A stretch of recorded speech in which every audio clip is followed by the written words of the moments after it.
everybody, welcome back to our YouTube channel, Safe Space at Home with the Manzinis. Today's topic is very interesting yet very painful: the impact of COVID-19 in our society and a country as a whole. On the 5th of March 2020, the then Minister of Health, Minister Mkhize, announced or confirmed the spread of the virus to South Africa, with the first known patient being a male citizen who tested positive upon his return from Italy. And on the 15th of March 2020, the president of the country of South Africa, President Cyril Ramaphosa, declared a national state of disaster on the 23rd of March and a lockdown on the 27th of March 2020. For most of South Africans, we thought this was just a 6-month trial which will eventually last. But unfortunately, we are still there, and we found many people losing their lives, others losing their jobs, others losing their families, and the others taking a turn of which we cannot even know how to even start deliberating on. Today, we are joined by our gentle giant, that's how I call her, Rebecca Kolotsi, who is a COVID-19 survivor who actually stayed for 10 weeks. 10 weeks. 10 weeks in total in the hospital. And today you are here. Today I'm here, sister, and glory of God, and I made it. And you looking so beautiful, I made it. so young, so strong. Thank you, Pastor D. Yes. It was a journey. It was a journey, and like you said, it was COVID-19. It was a normal day. I went to work. I came back, and I remember that weekend it was my daughter's birthday. Yes. But it was the 25th of July on a Saturday. I was supposed to celebrate. We had a small celebration at home. Yes. But I was not part of the celebration. I was in the bedroom sleeping because I was very sick. Sick. How were you feeling at that time? At that time, I remember a day before, it was on a Friday, I started coughing, I was shivering, I had all the flu symptoms, and I lost appetite. I could not feel anything. I could not taste any food. So I decided to stay in the bedroom, but I think the condition worsened over the weekend. Up to a point where Monday I had to consult with a doctor. I think it was the 27th. Yes. So at that time, because we're already aware of COVID-19, the symptoms, did it go through your mind that maybe I'm positive? No, not at all. We were so naive. It was the early stages. I think it was wave 1, the first wave. So even though we knew it was COVID, so I told myself, no, it's a flu season. It was winter. So I never even thought of COVID. That's why even when I went to the doctor on Monday, he said, you know what, let me test you. I said, okay. Yeah. But I said, no, whatever. Expecting it's normal. It's normal. Then he tested me. Then the following day, midday, I received the positive results. And that's when reality started sinking. Oh, you're COVID positive. You're one of the statistics. Yeah, so... And about that SMS, because I remember last year my husband was positive. I saw that SMS has so much power. That SMS, I'm telling you, can take you from anxiety 101 to anxiety 1000. Wow. In the speed of a second. Because the fact that you see that and say, Rebecca Kolotsi, you are positive, COVID positive, please do this, whatever, isolate. They already give you, in terms of the protocol, the instructions how to isolate. So, my mother, fortunately, was still at home. Then I had to call her into my bedroom, because I was in the bedroom. And he said, you know what, I showed her the SMS and said, you know what, we have to cancel the kids and everybody to say, you know what, this is the situation, this was going to happen. Yeah.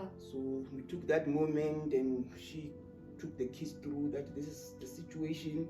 She will stay in a bedroom, everything's going to be fine, and nothing scared me. Okay, the positive results scared me at that time, but I thought that within 10 days I'll be fine. I'll be fine, yes. I'll be fine. And then what happened from there? How did your condition get worse? Yes, from there, it was on a Tuesday when I received my results. Then I didn't have any appetite. I could not taste. I was shivering. I was sick.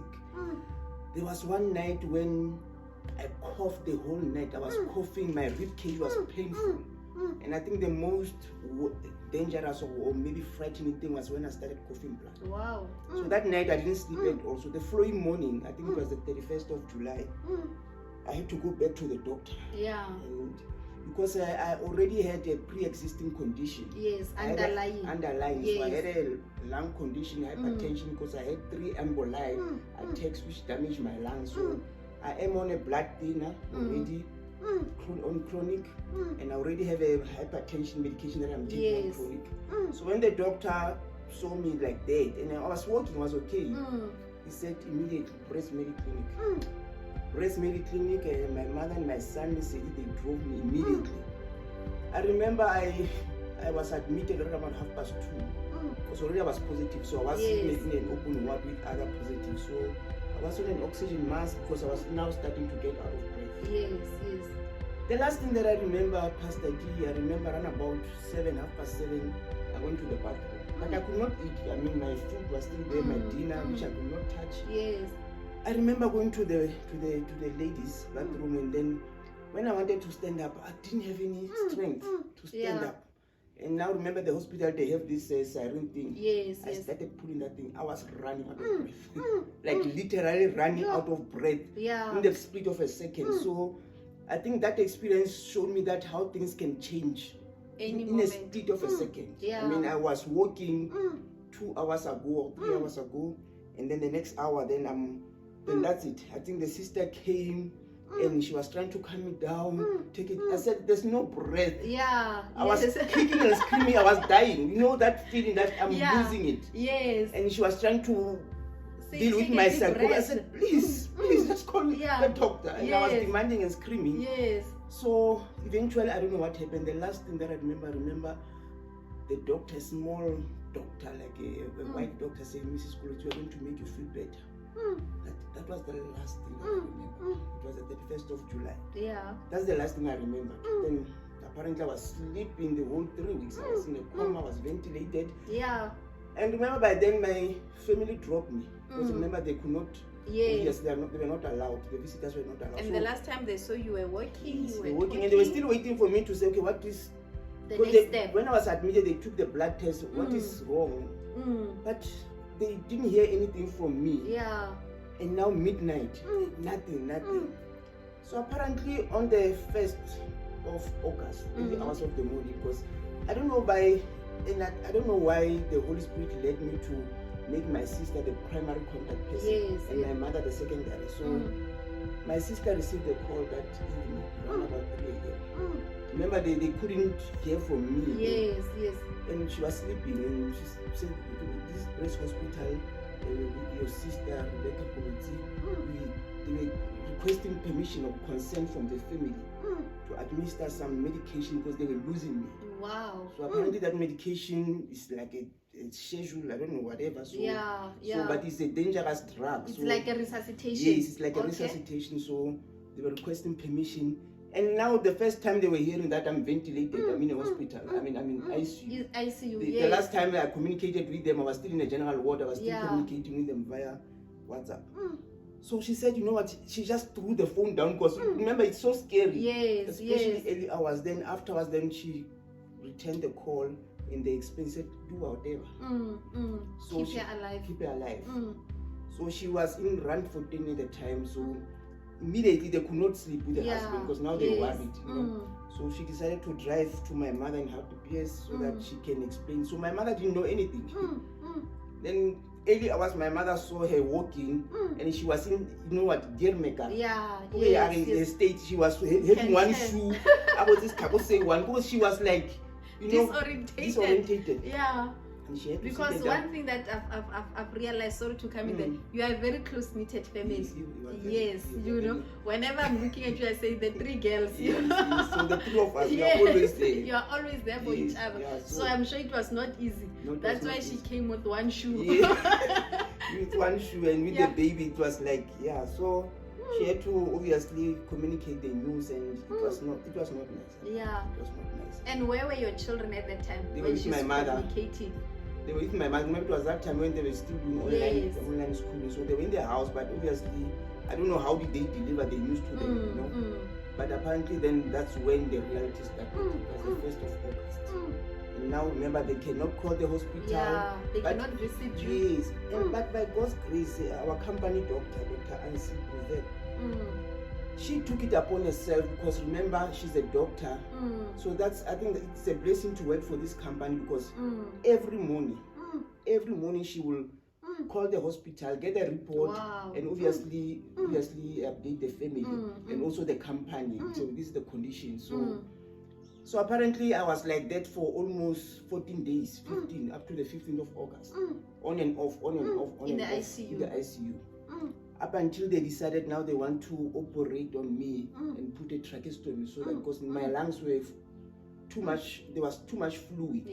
So they wanted to start secreting. Yes. So that's when apparently I was. Oh, that's the victory scar. That is the victory scar here down here. Yeah. So apparently I was operated, and apparently the following day after the operation, I complicated again. It was bad. It was bad. Yeah. So up until then, now run about the 20th, I started waking up, but it was on and off. On and off. I was sedated. And one thing that I would like to mention, I had visions. I don't know. I had so many visions of people that I know, that are in my life, and the people that I don't even know. So even now they're still fresh. It's like they happened yesterday. So I really spiritually wanted to understand. There was a point where my house was full of people. They were wearing black all over, from downstairs, upstairs. There was food, but I was there. So I was trying to understand, what does this mean? I mean, after so long, and I was also surrounded by doctors. I mean, that's why I'm saying I think I was in another place somehow, but it was also a spiritual journey. It was also a spiritual journey for me. So eventually I remember the 21st of August, it was my son's birthday. So apparently that day, then they drove to my hometown Queenstown with my mother and my sister, because they were so stressed. I mean, they just wanted a different environment for the kids, and the kids were also stressing. So apparently then when they were home, the following day, they received a call from Dr. Ansi, the very same company doctor, that, you know what, call the hospital. She's awake. Wow. Please do a video call. Call her on her phone. And apparently they called me, and I saw these strangers. I didn't even know a soul. They were there. Lisadu was trying to tell Mama, yesterday it was my birthday. I said, who are these people? I was hallucinating. I didn't know anything. It was still fresh. I think the medication, whatever, was still taking a toll on me. So could the family pick up that you are not familiar with the environment? Yes, I think my mother quickly picked it up, and they didn't want to scare the kids that there's something wrong with it. So I think also for the first time, it was the first time they see my face since they dropped me. So I think that excitement for them, they overlooked this thing, that this person is not the same. I mean, she doesn't even recognize us. So that's how it started. Then that was my healing. Now obviously transitioning to the healing. And I remember the 29th of August was my birthday. So I started eating soft liquids, and now they wanted to transfer me to a rehab center. Because I mean, I was not even aware that I cannot move. There was a time when I was trying to do something, I was not moving. I called the sister because I could not even talk. Remember, I was on the trach. I was trying to communicate with sign language, and now I was using a pen and a paper to communicate to them. And I said, what's going on? They said, no, relax, you're in the hospital, you're in ICU, and because you were so bedridden for such a long time, your muscles, that's why we're going to transfer you to a rehabilitation center in Victoria. Pastor Dia, remember the 28th of August, a day before my birthday, there was this big guard of honor at the hospital. That's when I was transferred to the hospital. It was big, there were doctors, it was like they were singing, but still I was still disoriented a bit because I didn't understand what is going on. Then they wheeled me out of the hospital, my family was there. They said they were there, but I can't remember anything. Then I was transferred to the rehabilitation center. And I remember that same evening when I was admitted there on the 28th, I complicated again. Because they also wanted to take me back to the ICU. But apparently they managed to do whatever that they had to do. And then the following day, I received all these calls. People were video calling me, happy birthday. I said, whose birthday? Yeah. I didn't even know it's my It's your birthday. birthday. So people were singing, Yeah. no, happy birthday. The family brought a cake. I could not eat anything. Yeah. Because it was so uncomfortable to have Yes. that thing. And then that's when now my rehabilitation journey started. Pastor D, the following day, I remember on a Monday, now all the treating specialists, they have to come and consult with me just Yes. to check in terms of the amount of work that they have needs to do. be done. It was a physiotherapist, psychologist, occupational therapist. One of the speech therapists, she was holding a toothpaste, Colgate, and she said, "What color is this?" I was so annoyed. That's what I mean. I'm not mad. I'm not telling you as any. Yeah. Now I understand why, because Yes. some people, they were not even now when I left. I visited the center about 3 weeks ago. Some of the people that I left there, they're still there. Wow. COVID, long Wow. COVID, they're not Yes, recovered. yes. So I said, of course, red and white. Yes. So they were asking this question just to assess and see, okay, this is the amount of rehabilitation that we Yes. have to do. And the following day on a Monday, I started with my therapy. Now I had to stand up and walk. I could not walk. And how the minute you realize you can't walk, what did that do to you psychologically? The fear that this is permanent, you know. Wow, yes. I'm telling the fears, Pastor D, that will I ever walk again? I Yeah. think that was the thing. And there was this nursing sister guy said, "No, don't worry. You are going It's a to-" phase. I said, "No, but I can't walk. Yeah. I used to walk. I can only lift my arms up to here. I could not brush my teeth, and they had to come and pick me and take me to the gymnasium. Yes. And they wheeled me there, and they wanted to start working with the wheeler just to see how far can I go. Remember, I could not go to the bathroom. I Yes. could not turn myself. I was in a nappy. I was a baby. I could not do anything for myself. Now I only took 2 steps. I was burning here. I could not do that. I said, "No, I can't do this. It's too heavy. It's too much. heavy." I was crying. I was crying. They were trying to calm me down. But I'm telling you, I think there was a point where I had my mind. I had to have a conversation with myself. I said, Yes. "This is not my life. Yes. I have children. I have children. I have a career. A family. I have a family. Yes. There's so much I hate. The fact that I overcame that the ICU bed. There must be a people." Yes. Pastor D, I started cooperating with the therapist. I fought. I fought. I was at that gym every day, every morning and afternoon, doing the exercises, the puzzles, the cognitive. They were doing everything. I was a hero in that hospital because they've never seen someone so cooperative, Fighting like fighting. that. The day I was discharged. You have to ring a bell. Yes. I remember walking now down, and then I had to go to that gymnasium, and I had to ring that bell. It was this bell of victory, no? Yes. That bell saying, "Now I'm out of this Wow. Egypt." So it was a long journey. Wow. And the fact that it was the first time now I see the soil, the first time after 10 weeks. Yes. I've never been outside. I was The sun. the sun. My family was there. They were coming to pick me up. It was such an emotional. Wow. It was such an emotional. But the support that I received from friends, family, my company, it was like a show. It was like as if I don't know who's sick. Yes. People have never seen the other women that I'm praying with. Yes. Mountain things. Yes. At some point when things were bad, apparently they took it upon themselves. One Sunday they drove from Rustenburg to Brett's Hospital. And because the visitors were not allowed, they just went. They didn't even know what to do. And sisters said, "No, you can't see her." They decided to do a faith walk, march around the hospital. They started marching around the hospital. Yeah.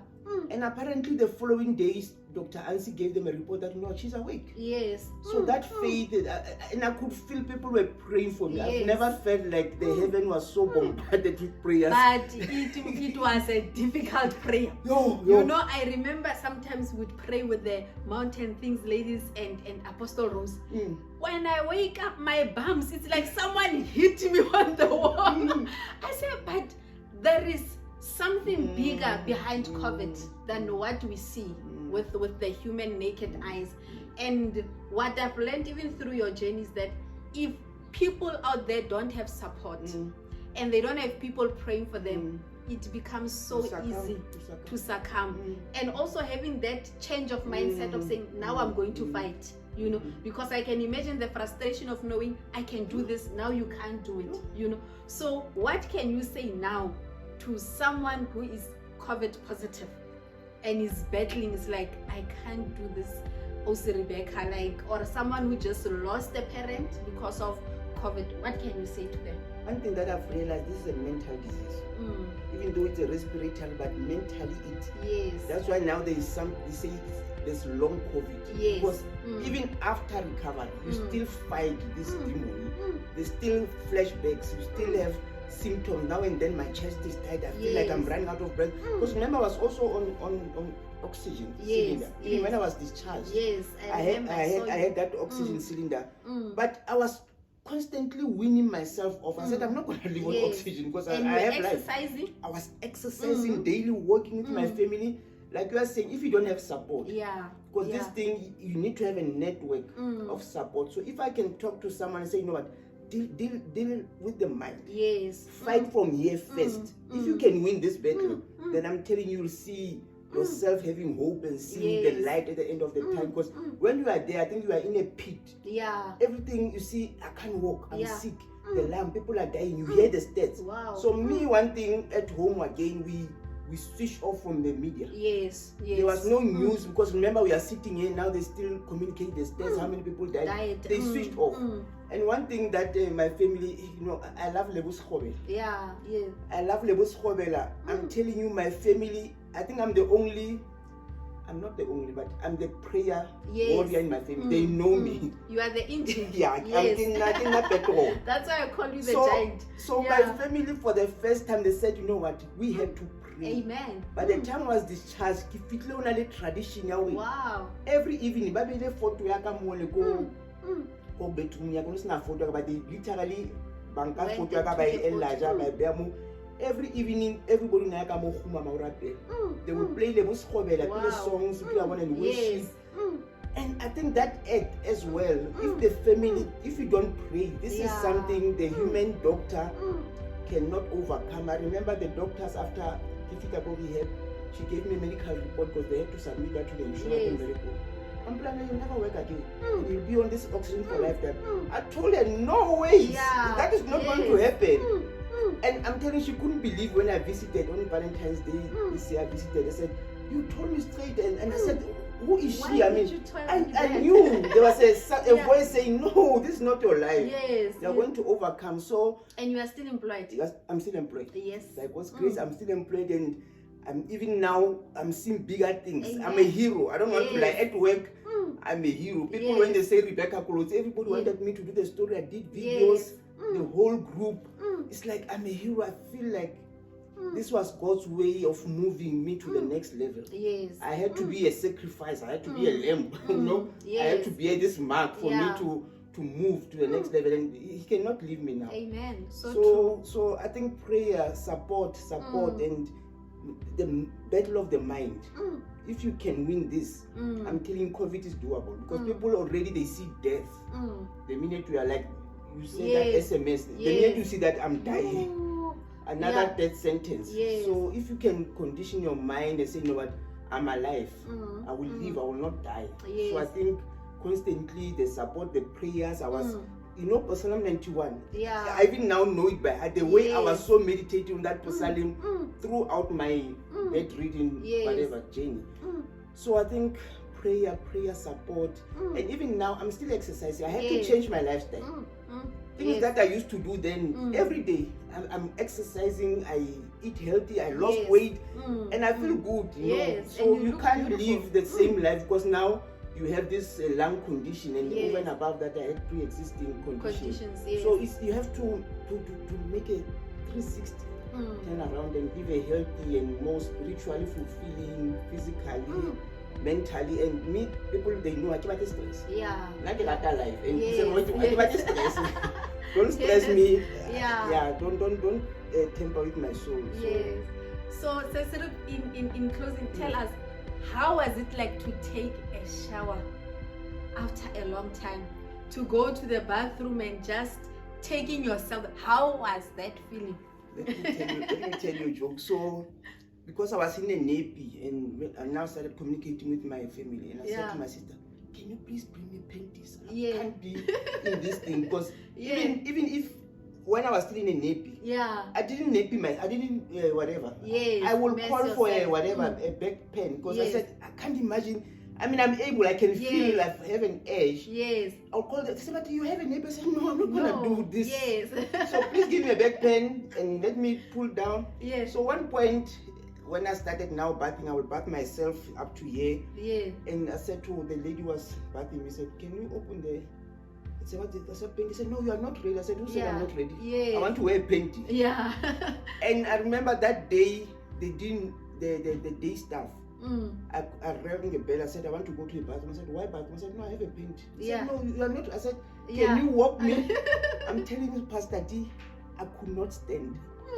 At first, I had to call them when I'm done to pick me up. But one day, I said, I'm going to stand from this. Amen. And I used everything. I'm telling you, I took about 5 minutes and I stood up. And one thing that I did, every time I make progress, I told myself I'm not going back. Because now, I stood today. Tomorrow, I'm not going to call them. Because now I can. So I think that's how, that I'm saying it's a battle of the mind. Every time I make a progress, I told myself I'm not going back. I can brush my teeth now. So tomorrow I must do something else. I'm not gonna call them and say brush my teeth because I did it yesterday. So it was such a progressive thing, and if you don't mentally do it, then you are going to be a burden. You are going to be helpless and continue being.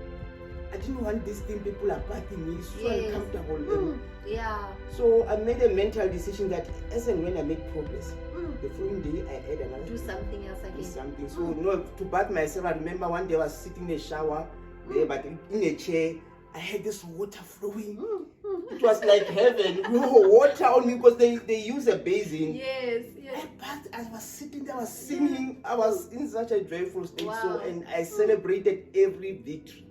If today I can walk 5 steps because now I was doing physiotherapy stuff. If now I climb stairs 4 times, I was celebrating things. So I think that I self-motivated myself. So I think, it was such a bliss to finally bath myself. And we thank God that you made it for the sake of your children. We already have a lot of orphans due to COVID-19. So thank you so much. Thank you, Pastor Lee. Thank you for listening to my story. I think we'll also get the team to get your video, the victory one of the bell. It's such a powerful one. Maybe just to share it with our YouTube viewers so that they can see the real you through the battle and see this beautiful glowing see this beautiful glowing person, that you really made a big progress. Thank you so much also for watching today, and those battling with COVID-19, we want to say that you will be able to overcome the same way that Rebecca overcame. Have something to live for, because she says, she kept on saying, I cannot be here. I have children, I have a family. So identify something that can keep you alive. And for that reason, keep on fighting. Remember that last time we shared that as a result of COVID-19, between the 2020 and 2021, we already have about 1 million orphans in our country. So we cannot afford to lose you. You cannot afford to lose your loved one. Fight the good fight of faith, and you will surely overcome COVID-19. And to those that might not have experienced this COVID at this stage, COVID is real. Mask up, sanitize, wash your hands, and take care of yourself. Thank you so much for watching. Remember to subscribe, like, share, and comment. See you next time. Manta. Home sweet home. Yo. Should be doing it. Happy to meet you. Nakapila.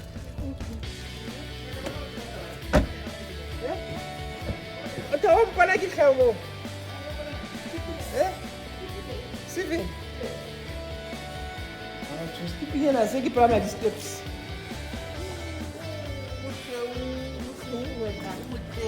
Follow my steps. Go.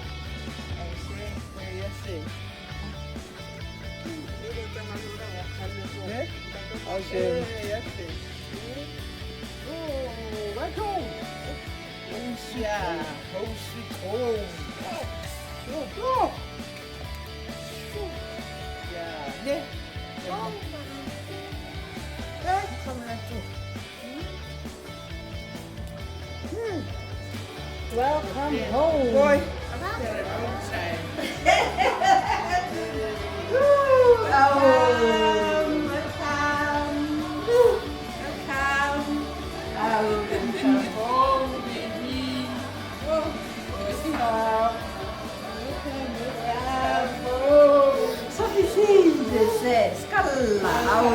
Scala, senti. Ufodile hle ngwana bona. Ufodile titi. Welcome. O tla ba hantle man.